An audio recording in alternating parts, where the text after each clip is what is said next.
Bring in Francesco Rizzuto. He is the Dean and Head of the School of Law at Liverpool Hope University. Thank you for being with us on the program. It's good to see you.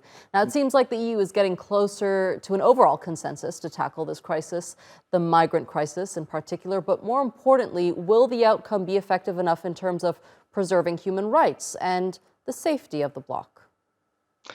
Good morning. Well, that was one of the big arguments between the Italians and the Germans, really, with the Germans insisting on the protection of human rights, families, children, and so on, and the Italians wanting a slightly more speedier approach to it.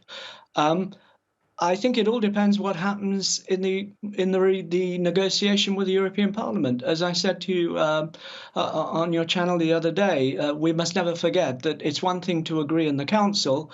You then have to agree with the Parliament. However, the Parliament cannot really, and I don't think it will, try and undo the agreement reached by the ambassadors last night.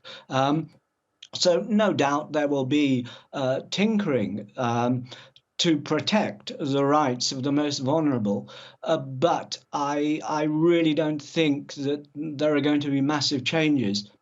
As to whether it will be enforced and applied, look, the key here is how you define a crisis situation, a massive influx that nobody can control. And I think that, if you like, from a lawyer's point of view, we haven't actually seen the terms. Apparently, one or two news channels have seen bits of it. For example, the recital to the agreement that the Italians are crowing on about, boasting about that the Germans have withdrawn their support for ONGs, these ships that pick up the migrants on humanitarian grounds. Right. We will have to see how that is defined, and I think that is likely to be interesting. Who triggers it? That's the question. Right. Implementation is key here.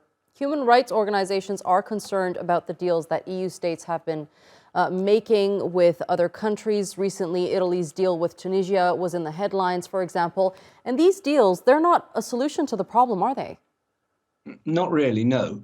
I think that, again, as I pointed out the other day, look, that there are essentially three dimensions to this.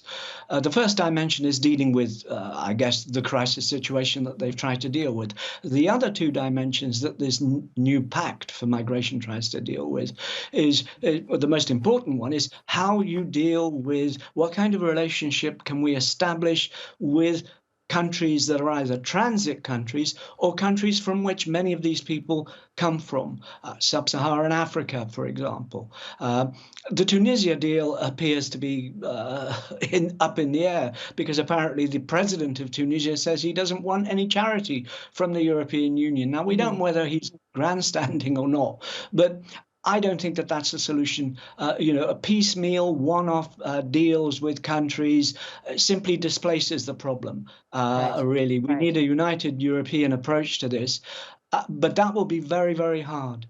Very hard indeed, because we will be dealing with countries that don't have the capacity or necessarily the will to protect Europe from the people that want to leave those countries, whether as refugees, remember, or as economic migrants. And we must bear that distinction in mind. All right. Professor Francesco Rizzuto, thank you so much for being with us here on the NewsHour. It's always good talking to you.